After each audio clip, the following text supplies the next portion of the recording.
Assalamualaikum warahmatullahi wabarakatuh. Kali ini kita akan belajar menggunakan Mastercam X5. Langsung saja kita mulai. Kita buka Mastercam X5-nya. Ini adalah tampilan pertama dari Mastercam X5. Apabila koordinat X dan Y yang ini tidak muncul, maka bisa menekan F9 pada keyboard.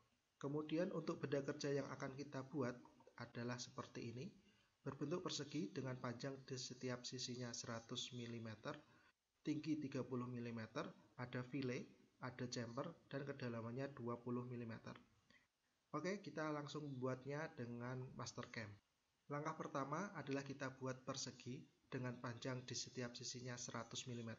Kita klik Create, klik Rectangle, atau bisa melalui icon Rectangle. Kita klik, kita buat persegi dengan panjang 100 mm. Enter. Oke, atau centang.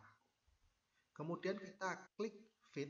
Fit ini digunakan untuk menampilkan semua persegi dalam satu lembar kerja. Nah, hasilnya seperti ini. Langkah selanjutnya kita membuat kotak dengan panjang di setiap sisinya 80 mm. Kita klik icon rectangle. Agar tepat di tengah, maka untuk X dan Y ini adalah setengah dari panjang 100 mm tadi. Jadi di X kita atur 50, Y-nya 50.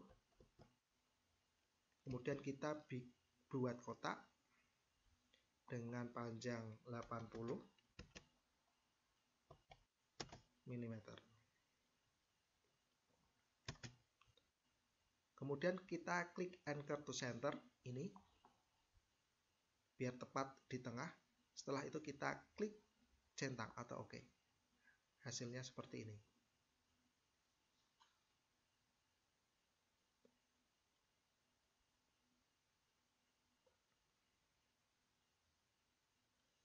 Kemudian kita membuat lingkaran. Kita klik circle. X-nya 50, Y-nya 50. Kita buat diameternya 65. Enter. Centang. Kemudian kita membuat fillet. Kita klik icon fillet. Masukkan nilai radiusnya 10. Kita klik yang akan kita fillet. Jika sudah, kita klik centang. Selanjutnya kita membuat chamfer. Kita klik chamfer. Nilainya 10.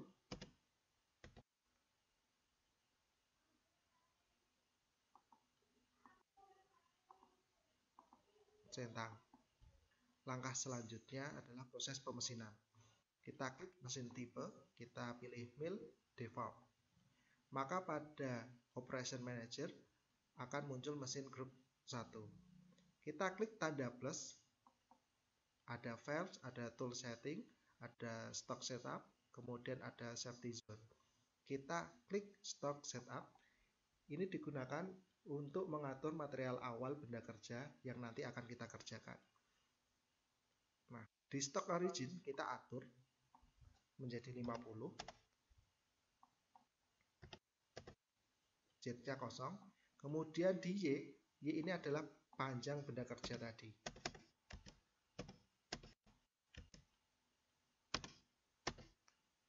Bila sudah, kita centang. Maka akan muncul tanda putus-putus warna merah. Kalau kita lihat isometriknya seperti ini. Proses pemesinan pertama adalah kita melakukan pemakanan di area ini. Untuk itu kita klik Toolpath, kemudian kita pilih Counter. Oke. Kita pilih Parcel. Kita klik garis masuk, ditandai dengan tanda panah hijau. Kemudian kita klik garis keluar, ditandai dengan tanda panah merah. Bila sudah, kita klik OK.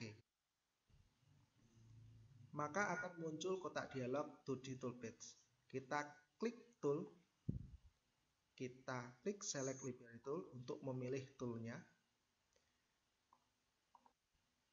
Kemudian kita pilih tool Flat and Mill, ukuran 20. Ini tergantung dengan yang kita punya. Bila sudah, kita klik OK. Kemudian untuk mengatur end mill yang kita punya, misal kita masukkan tool ini di tool nomor 1, kita ubah seperti ini. Kemudian di parameternya untuk bitrate bisa kita ubah, misal 100. Kemudian plung rate-nya kita ubah 50 dan spindle-nya misal 1500. Kita klik OK. Maka di sini sudah berubah. Kita klik apply. Kita masuk ke depth cut. Depth cut ini adalah besar pemakanan kedalaman. Jadi kita centang. Kemudian untuk maksimum rock step-nya kita ubah menjadi 2. Finish cut-nya 0, finish step-nya juga 0. Kemudian kita centang di keep tool down. Ini fungsinya agar setelah selesai proses, tool tidak selalu naik ke titik mesin awal, sehingga menghemat waktu. Kemudian deep cut ordernya kita pilih by depth. Ini fungsinya karena kita menggunakan depth dengan angka, bukan kontur. Kalau sudah, kita klik apply. Kemudian kita masuk ke lead in out. Lead in out ini digunakan agar proses pemakanan dimulai dan selesainya di luar garis benda kerja. Jadi kita centang. Kemudian kita use entry point, use point depth, use exit, dan use point depth. Nah, kalau sudah, kita klik apply. Kemudian kita masuk ke multi phases. Multi phases ini digunakan untuk memperluas area pemakanan dalam pembuatan kontur. Jadi kita klik, untuk numbernya kita ubah 2, spacingnya 5, finishnya 0, spacingnya juga 0. Kemudian kita pilih final depth. Final depth ini agar tidak setiap kedalaman dia melakukan proses finishing. Dan keep tool down, ini biar efisien waktu. Kita klik apply. Selanjutnya kita masuk ke linking parameters. Ini digunakan untuk menentukan tinggi atau dalamnya gerakan tool atau alat potong. Nah, kita buat absolute semua. Di sini ada retake. Ini berfungsi untuk mengembalikan posisi alat potong sebelum dan sesudah selesai proses. Kemudian ada fit plane. Ini berfungsi untuk menentukan titik mula gerakan pemakanan. Nah, di sini kita buat 5. Kemudian ada top of stock. Ini sebagai titik 0 dari depth, 0. Kemudian ada depth. Ini kedalaman total pemakanan. Berapa yang akan kita makan kedalamannya. Kita buat min 10. Bila sudah, kita klik apply. Kita centang.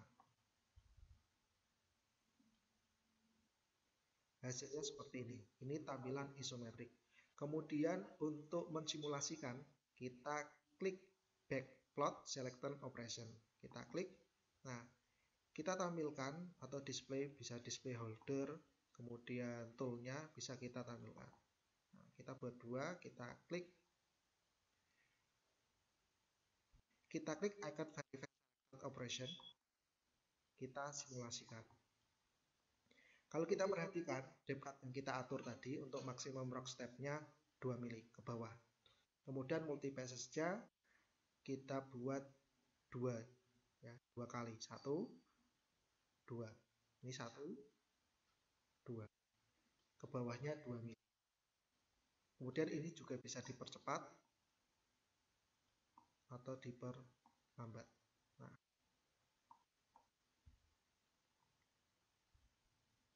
kalau sudah, kita klik OK. Langkah selanjutnya kita membuat kedalamannya atau depth-nya. Kita klik tool, kita pilih pocket, kita pilih chain, kita pilih area yang akan kita buat, kita klik OK. Maka muncul kotak dialog 2D toolpath seperti ini. Klik tool. Apabila tool yang kita gunakan masih sama, berarti kita tidak perlu mengatur lagi. kita klik rogging. Di rogging ada banyak pilihan, ada zigzag, ada konstan, ada parallel spiral, dan lain sebagainya. Kita pilih parallel spiral. Kita klik, kita apply. Kemudian kita masuk ke entry motion. Nah, kita pilih rem. Rem ini digunakan agar pemakanan landai tidak menusuk. Bisa kita menggunakan helix, tapi ada beberapa mesin yang tidak support, jadi kita gunakan rem. Kalau sudah, kita klik apply. Langkah selanjutnya kita masuk ke finishing. Di spacing kita ubah menjadi 0, kemudian keep tool down untuk efisien waktu. Kemudian kita apply. Kita masuk ke lead in out.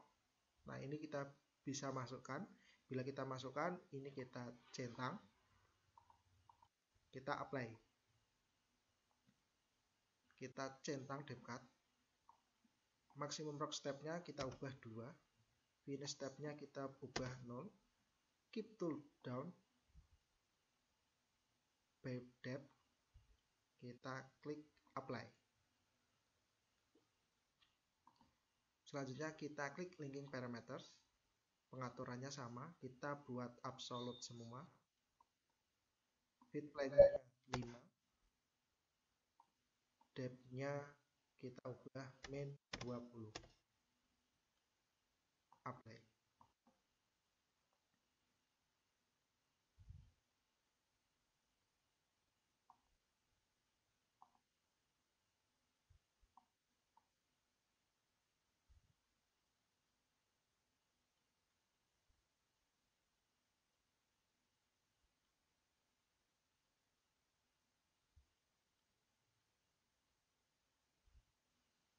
Oke, jadi ya, kemudian untuk melihat lamanya waktu pengerjaan, bisa kita lihat melalui ini. Nah, ini waktunya, fit rapidnya ini, kemudian totalnya ini. Kurang lebihnya sekitar 2 jam. Nah, ini mungkin fitnya tadi terlalu kecil, jadi lama.